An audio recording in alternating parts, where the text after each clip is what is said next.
When my father finally retired, I thought I'd at least get a handshake. Instead, he stood before a crowd of hundreds, handed my brother the $150 million empire, the mansion, and the private jet, then turned to me and said, "You will get nothing. You were never meant to exist. I wish you had died at birth." The room erupted in laughter. I was humiliated, until the family lawyer slipped me a sealed envelope that changed everything. Before we begin, tell me, where are you watching from? Don't forget to like, subscribe, and stay till the end for the shocking twist. My name is Matthew Collins, and if you'd asked me a year ago what kind of man my father was, I'd have told you. He was a storm in a tailored suit. He built an empire from nothing. Construction, logistics, aviation. His name, Richard Collins, was printed on the sides of trucks, buildings, and even private jets. To the world, he was a legend. To me, he was a ghost who wore a crown. Growing up in the Collins mansion felt less like home and more like a museum filled with memories that didn't belong to me. My older brother, Andrew, was the masterpiece hung in the center. Every light, every praise, every dollar spent revolved around him. I was just a shadow that moved along the marble floors, seen but not recognized. My mother, Margaret, was the only person who ever made me feel real. She was gentle, soft-spoken, the only warmth in a house made of ice. But when she died in a car accident when I was 10, that warmth vanished forever. After her funeral, my father barely spoke to me. He sent me off to a boarding school in Connecticut the following month and never came to visit. Not once. Years passed, and I learned to live without him. I built my own small life. A modest apartment, a tech job I actually liked, friends who didn't care about my last name. I wasn't rich, but I was finally free. Then one evening, an elegant, cream-colored envelope appeared in my mailbox. No return address, just the Collins family crest embossed in gold. For a moment, I just stared at it. My chest tightened as though the past had reached out and grabbed me by the throat. Inside was a formal invitation. You are cordially invited to the retirement celebration of Mr. Richard Collins, founder and CEO of Collins Global Industries. The event will be held at the Collins estate, Saturday evening, 7 p.m. sharp. My hands trembled.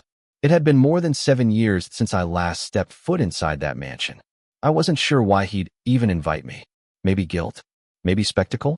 I placed the letter on my kitchen counter and stared at it for hours. Later that night, my phone buzzed. It was Emily, my best friend since college. We'd worked together for years, and she was one of the few people who knew my history. "Matt, you sound weird," she said when I answered.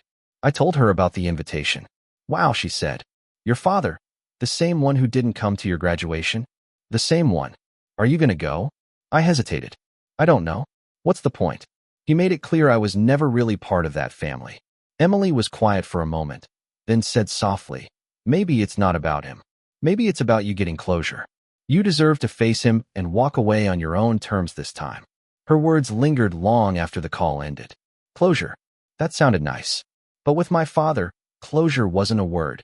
He preferred endings. The next few days, I couldn't focus on anything. Every time I thought about that mansion, flashes of my childhood played in my head. Andrew blowing out candles on a massive birthday cake, while I sat in the corner with a smaller one, my father's voice echoing through the hall. "Stop crying, Matthew. Be a man." Finally, Saturday came. I found myself standing in front of my mirror, adjusting my only suit, a dark navy one I'd worn to weddings and job interviews. It wasn't designer, but it was clean. That was enough for me. I looked at myself, brown hair, tired eyes, a little stubble. "You're not that scared little boy anymore," I whispered to my reflection. "You can face him." Emily texted me. "You got this. Don't let him win." I smiled faintly, grabbed my car keys, and drove toward the Collins estate. The closer I got, the more everything felt surreal. The highway signs, the towering iron gates, the long private driveway lined with glowing lanterns. It was like stepping into a dream I'd spent years trying to forget. The mansion came into view, larger than I remembered. 3 stories of cold stone, perfectly symmetrical windows, and the same fountain where I used to sit and toss coins, wishing my father would notice me. Valets in black uniforms greeted arriving guests. Luxury cars filled the driveway, Bentleys, Rolls-Royces, and gleaming jets of wealth. I parked far away, by the edge of the property, where my old beat-up Toyota wouldn't stand out too much. As I walked toward the entrance, I could already hear laughter echoing through the open doors, men with cigars, women in diamonds, classical music drifting through the hall. Every step made my heart beat harder. Inside, the grand foyer glowed with chandeliers. Guests milled about with champagne glasses, gossiping about the empire my father had built and how Andrew was ready to take the reins. No one recognized me, or maybe they did, but chose to pretend otherwise. I heard one man whisper, "Is that Matthew?" The other one, another chuckled, didn't think he'd show his face. I tried to ignore them. I focused on the massive portrait at the top of the staircase. My father, painted in oil, sitting behind his mahogany desk like a king. Andrew stood beside him, confident and smiling. There was no me in that picture. There never was. Then, out of the corner of my eye, I noticed someone staring at me. It was Mr. Harris, our family lawyer. He was older now, white hair, thin glasses, but his expression was strangely warm. When our eyes met, he nodded slightly, as if to say, "You're supposed to be here." I gave a polite nod back, but I couldn't shake the unease settling in my chest. Somewhere deep down, I felt that tonight was going to change everything. The moment I stepped farther inside the Collins mansion, the air changed. It smelled like money and history, polished oak, aged whiskey, and the faint metallic tang of old power.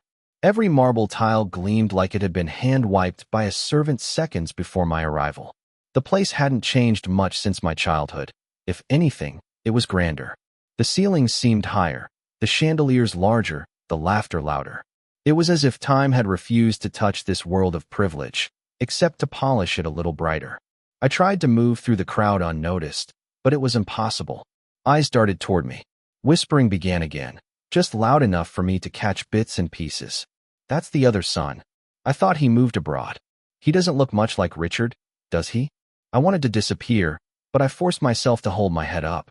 Tonight, I wouldn't shrink, not anymore. Across the room, I saw my father. Even now, at 68, Richard Collins looked like a man who could command a room with a glance. Tall, silver hair combed perfectly back, posture as straight as the empire he'd built. He was laughing, of course, with a group of investors, a glass of bourbon in his hand. Beside him stood my brother, Andrew, sharp tuxedo, confident smile, the reflection of everything our father wanted in a son. They were the same height, the same presence. They could have been father and heir in a portrait titled Legacy and Pride. I, on the other hand, stood by the buffet, pretending to admire a shrimp platter. A waiter passed by with champagne. I took one, mostly for something to do with my hands. My heart thudded so hard it felt like it might crack through my ribs. I turned toward a large arched window overlooking the backyard. Strings of golden lights shimmered above the pool. A jazz band played softly near the garden. It was all beautiful, staged, artificial. My father's favorite kind of perfection. Suddenly, a voice behind me broke through my thoughts. "Matthew Collins," it said warmly. I turned. It was Mr. Harris, the lawyer I'd seen earlier. He smiled and extended a hand. "It's been a long time, son." "Mr. Harris," I said, shaking his hand. "You look exactly the same." He chuckled. "That's kind of you, but my knees disagree." His eyes softened as he looked at me. "I'm glad you came tonight. You should be here." "Not sure about that," I said quietly. He hesitated, then added in a lower tone, "Your mother would have wanted you here." Those words hit harder than I expected. My throat tightened, and before I could respond, someone called his name. He gave me a small nod. "We'll talk later, all right?" "Sure," I said. When he walked away, I found myself staring at my father again. I wondered if he'd even acknowledge me tonight. And then, it happened. Our eyes met across the room. For a brief moment, his smile faded. His face hardened, as if I'd reminded him of something unpleasant. He turned away before I could even nod hello. That was my father in a single gesture, years of rejection condensed into silence. A familiar voice called out, "Matt." "Hey, little brother." Andrew approached, all charm and confidence. He gave me a firm pat on the shoulder like we were old friends, though his grin carried that same superiority he'd worn since childhood. "Didn't expect you to come," he said. "Yeah, surprise," I replied dryly. He laughed. "You look good, man. Still doing the computer stuff?" "Yeah, still doing the being dad's favorite stuff." He smirked. "Someone's got to do it." Before I could answer, an announcement echoed through the hall. Ladies and gentlemen, please take your seats. Mr. Richard Collins will begin his speech shortly. Andrew straightened his tie. Showtime. He walked off toward the front of the ballroom where a raised stage stood, decorated with gold drapes and a massive banner that read, "Honoring 45 years of excellence, Richard Collins." I followed slowly, blending into the crowd. Everyone took their seats, over 100 guests, investors, partners, even a few reporters. I sat in the back, near the exit. The lights dimmed. The orchestra faded out. A spotlight illuminated my father as he stepped onto the stage, microphone in hand. He looked around the room with that commanding grin, the kind of smile that made people want to please him. "Good evening, everyone," he began, his deep voice echoing through the hall. "Tonight is not the end of a journey. It's the passing of a torch." The crowd clapped politely. I watched him closely, my stomach twisting. He spoke for several minutes about his humble beginnings, how he built his company brick by brick, how sacrifice and discipline made him the man he was. He mentioned Andrew's achievements, his loyalty, his leadership. The audience nodded, smiling, enthralled. Not once did he look my way. Not once did he mention me. I thought I'd grown used to that kind of invisibility, but sitting there, surrounded by applause, I realized the pain still burned just as sharp as when I was a boy. Then, I noticed Mr. Harris standing quietly off to the side, watching me instead of the stage. He looked nervous, fingers fidgeting with his glasses. Something in my gut whispered that the night was far from ordinary. I didn't know it then, but what was about to happen next would rip the Collins family apart forever.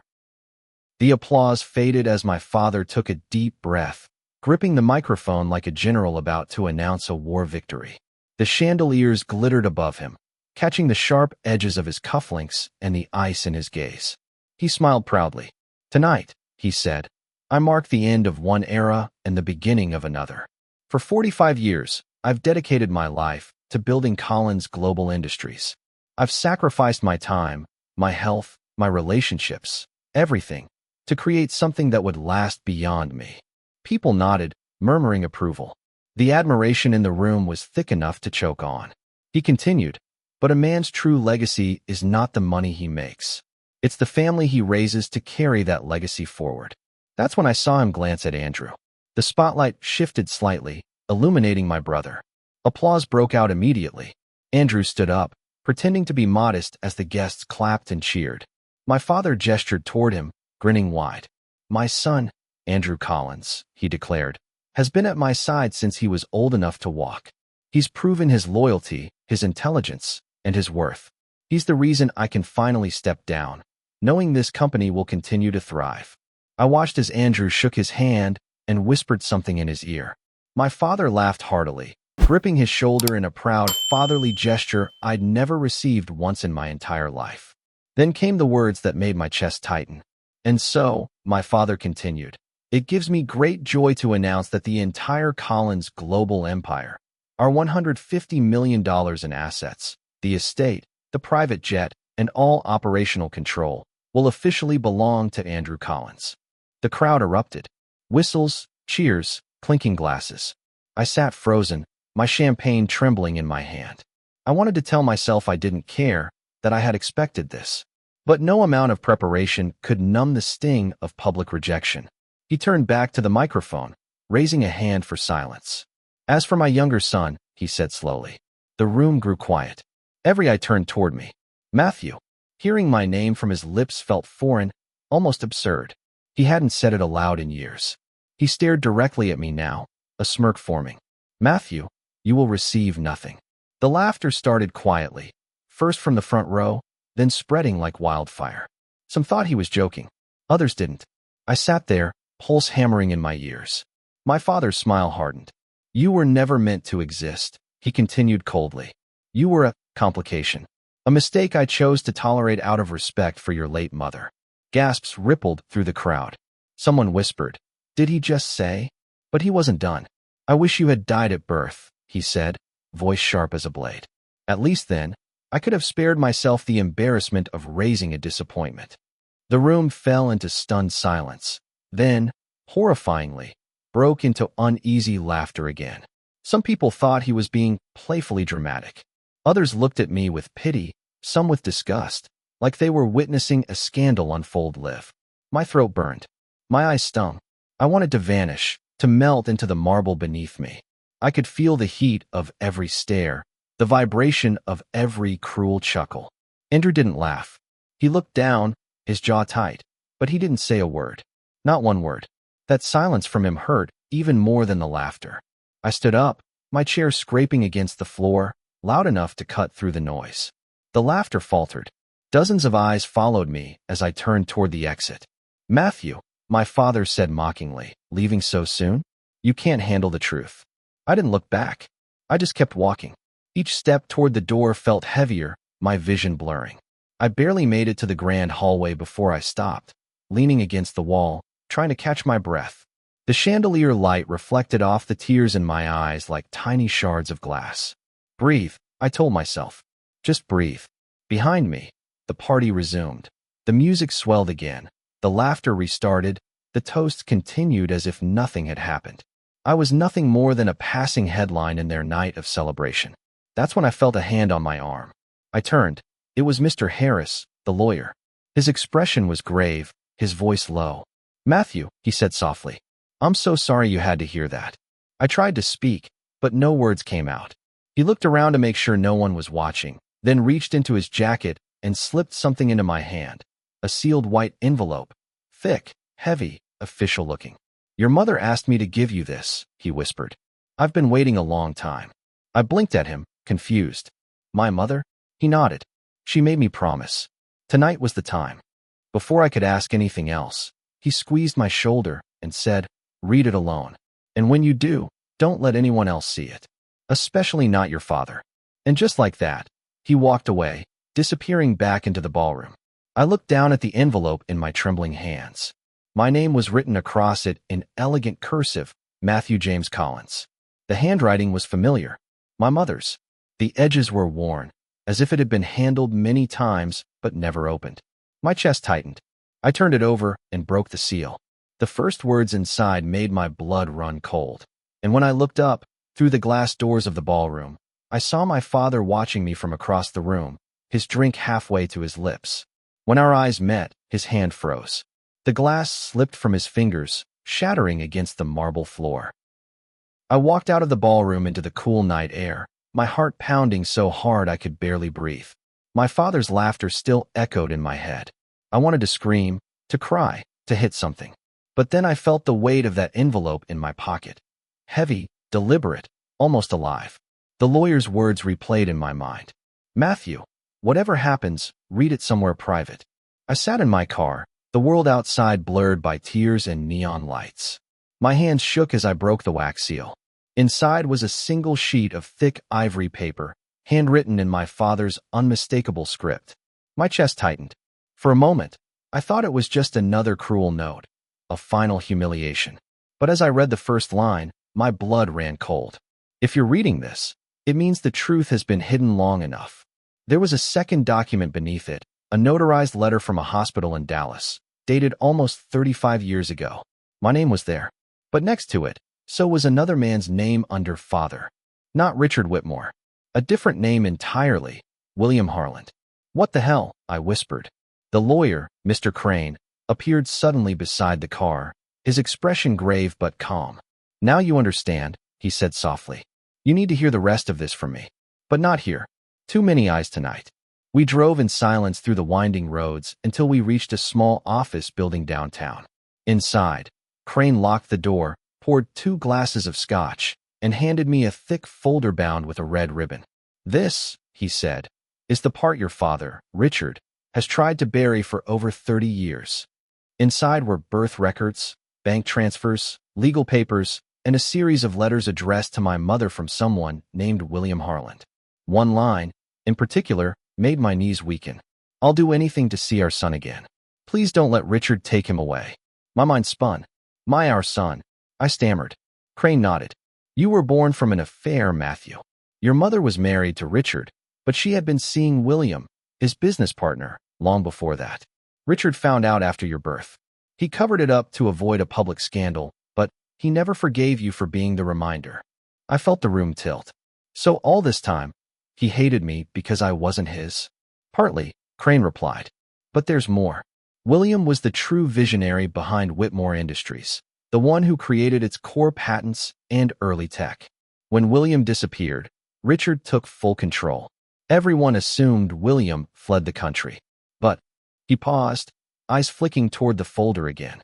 But what? I demanded. Crane took a deep breath. He didn't flee. He was killed. And your father's name came up in the investigation. The air left my lungs. My mind reeled back to all the strange whispers I'd heard as a kid, the hushed arguments between my parents, the sudden trips, the way my father's voice would drop to a dangerous tone whenever my mother mentioned Will. I stared at the papers, my reflection trembling on the glass table. So, you're saying my real father was murdered? And Richard might have been involved, Crane finished. But the evidence was buried.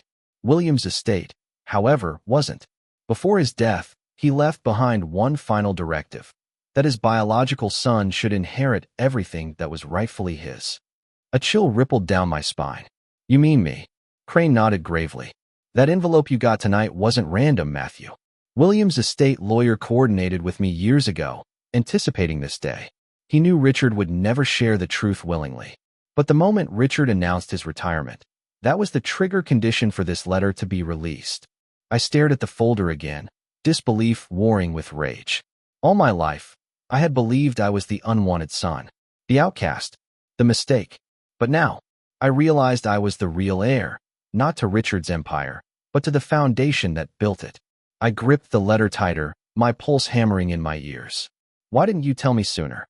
I asked. Crane's eyes softened. Because I couldn't, not until Richard made his move. Williams will had a clause. It required that you be publicly disowned first, to prevent a conflict of interest. The humiliation tonight, it was the key that unlocked your rightful claim. I stared at him, stunned speechless. So, that nightmare out there was actually the beginning of something bigger? Yes, he said quietly. And your father doesn't know what's coming. Lightning flashed outside the office window as the reality sank in. For the first time in my life, I wasn't the victim of Richard Whitmore's cruelty. I was the storm heading straight toward him. Crane stood, straightening his tie. There's one more thing you need to see, Matthew. Something that will make him freeze in his tracks. He opened a locked drawer and pulled out a flash drive sealed in a transparent case. This contains video footage recorded the night William disappeared. If Richard sees what's on it, everything will crumble. I took the flash drive, its metallic surface cold against my palm. What's on it? Crane's eyes darkened. The last conversation between your real father and Richard Whitmore. The silence that followed was heavy and electric. Somewhere in that file was the truth my father had buried with lies and money. And now, it was in my hands. I looked up at Crane, my voice steady for the first time that night. Then it's time to finish what William started. The next morning, I woke up before dawn, my mind spinning with the chaos from the night before. I hadn't slept. The letter from William, the flash drive, the lawyer's revelations, all of it felt unreal. But when I looked in the mirror and saw the dark circles under my eyes, I knew it was real. The son Richard Whitmore had called a mistake was about to destroy everything he had built on lies. By sunrise, I was sitting outside the Whitmore mansion, the same one I'd grown up in but never felt at home in. It stood tall on the hill like a monument to pride and greed. My father was inside, probably sipping coffee, bragging to reporters about how his perfect family was united under his legacy. My brother, Brandon, would be next to him, grinning like the golden boy he'd always been. I tightened my grip on the flash drive. This time, I wasn't here for approval. I was here for truth. When I stepped into the grand foyer, the house staff froze. The air changed instantly, like the moment before a storm breaks. My father turned at the sound of my footsteps. For the first time in my life, he looked unsettled. Matthew, he said coldly, I thought I made myself clear last night. You did, I said quietly, walking toward him. But it turns out you forgot something. Brandon stepped forward, his voice full of mock concern. You shouldn't be here, Matt. Dad was generous not to have security throw you out. I smiled thinly. Generous. That's one word for it. Then I looked directly at my father. You've lied your whole life, Richard. About who you are, what you built, and even who I am. His eyes narrowed. What nonsense are you talking about? I pulled the flash drive from my pocket and set it on the table between us. This is your nonsense, not mine. He looked at it, expression unreadable. What's on that? Your past. I said evenly. And William Harland's last words. The moment I said that name, his entire face changed. The color drained from his cheeks. Brandon frowned, confused. Who's William Harland? My father's jaw clenched. That name means nothing. But I saw it, the flicker of panic in his eyes. It was the first time I'd ever seen Richard Whitmore afraid. Funny, I said, stepping closer. Because according to this, I held up the letter. William Harland is my real father. And the man you murdered. Gasps rippled from the staff and a few guests who had wandered in for the morning celebration. My father's glass slipped from his hand and shattered on the marble floor. That's absurd, he snapped. William was a thief. He stole from me. No, I said quietly, my voice steady now. He was the real genius behind Whitmore Industries. And you stole his work after you made sure he'd never expose you. Enough, Richard bellowed, slamming his fist on the table. You come into my house spewing lies and think you can. Prove it. I interrupted. I can. I nodded at Mr. Crane, who had been waiting by the door. He stepped forward, carrying a laptop and a small projector. Within seconds, the room darkened as the screen flickered to life on the wall. The video began. The date stamp read October 3rd, 1990, the night William Harland disappeared. The footage was grainy but clear enough. It showed William in his office, pacing, a folder clutched in his hands. Then the door opened. Richard Whitmore entered. Younger, but unmistakable, the same cold eyes, the same sharp jaw. Their voices filled the room. William, you can't do this, Richard. This company was our dream. These patents are under my name. Richard, you brought this on yourself, Will. You shouldn't have gone behind my back, and you shouldn't have touched my wife. William, you're blaming her for this? She loved you once, but you turned into a monster. I'm taking my son, and I'm leaving. Richard, you're not taking my son anywhere. The sound of a struggle followed. Papers scattered, a chair fell. Then a loud thud. William's body hit the floor. Richard stood over him, breathing heavily. Then he whispered something chilling into the camera, as if he knew it was recording. No one will ever know. The room was silent except for the faint hum of the projector. I turned to look at my father. His face was ashen, his lips trembling. You buried the truth for 35 years, I said softly. But William made sure his story would find me. And now the world will know exactly what kind of man you are. He opened his mouth, but no words came.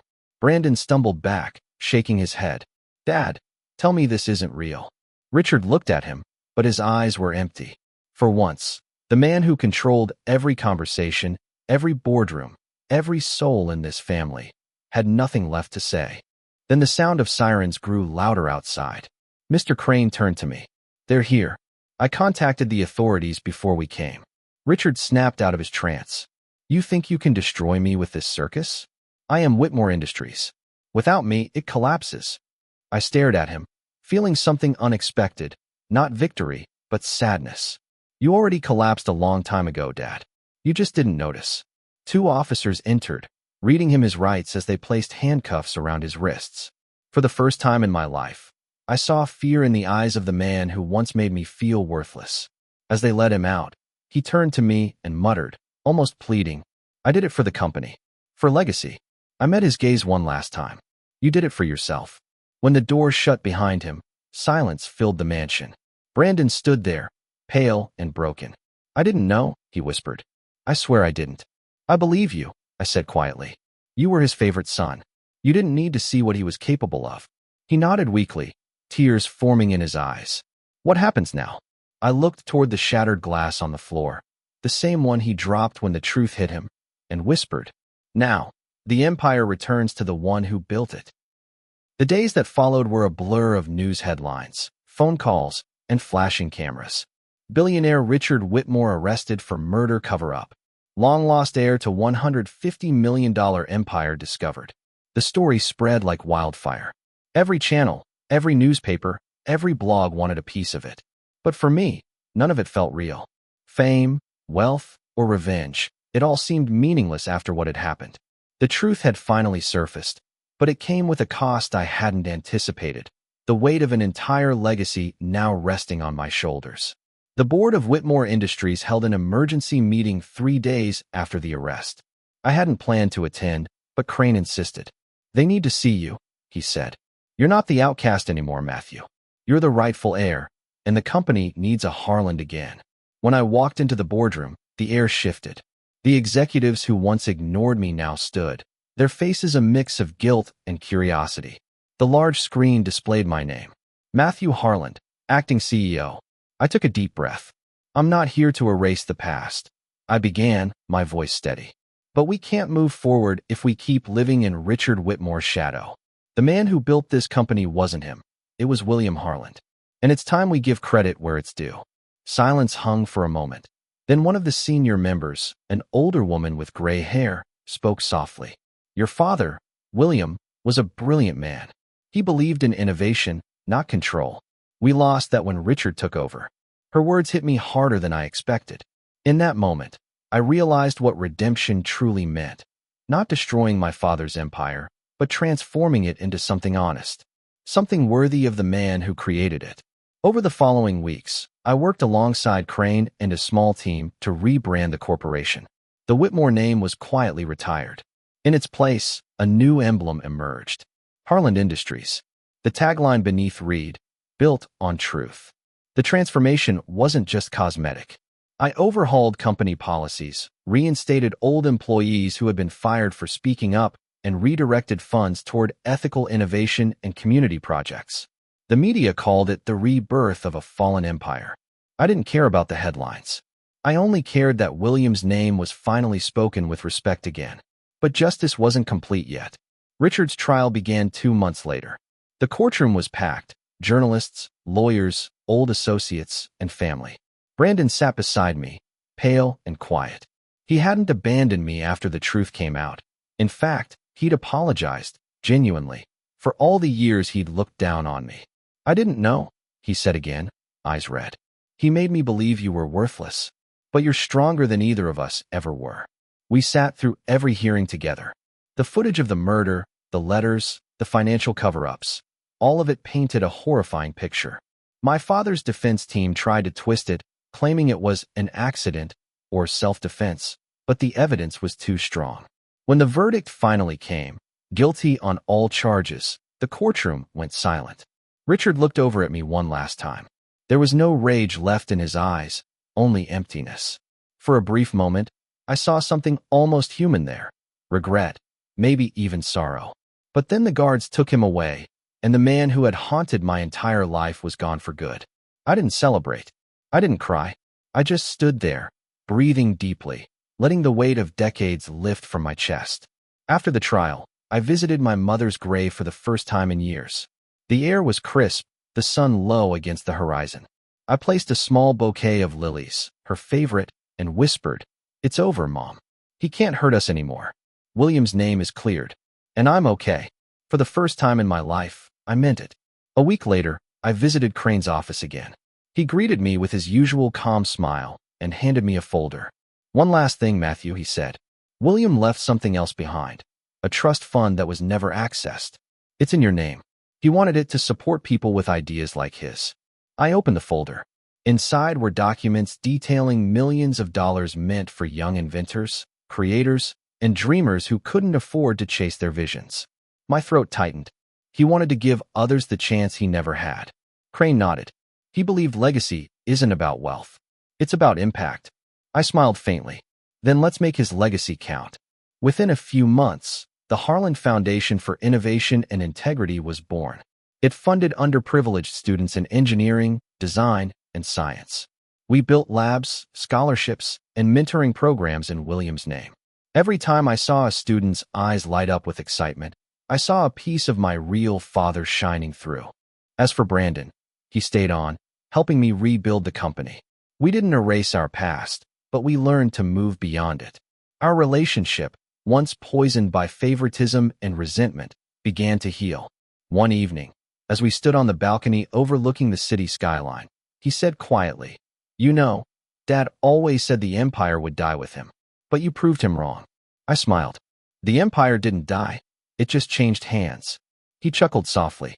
You think he'd ever forgive us? I looked out into the fading light. Maybe forgiveness isn't the point. Maybe it's learning how to live without hate. We stood there in silence, the wind rustling through the city below, the skyline glowing like a new dawn. For the first time in decades, The Whitmore mansion wasn't a house full of secrets. It was a home. It's been over a year since that night. The night my world shattered and rebuilt itself all at once. Sometimes, when I walk through the halls of Harland Industries, I can almost hear echoes of my father's voice, not Richard's, but William's, steady, patient, passionate. The man I never got to meet, but who somehow guided me from the shadows all my life. The truth didn't just change my life, it gave it meaning. For years, I thought my existence was a mistake, a stain on my family's reputation. But now I understand that being born wasn't the curse Richard claimed it was. It was the world's second chance at honesty. People often ask me if I ever forgave Richard Whitmore. The truth?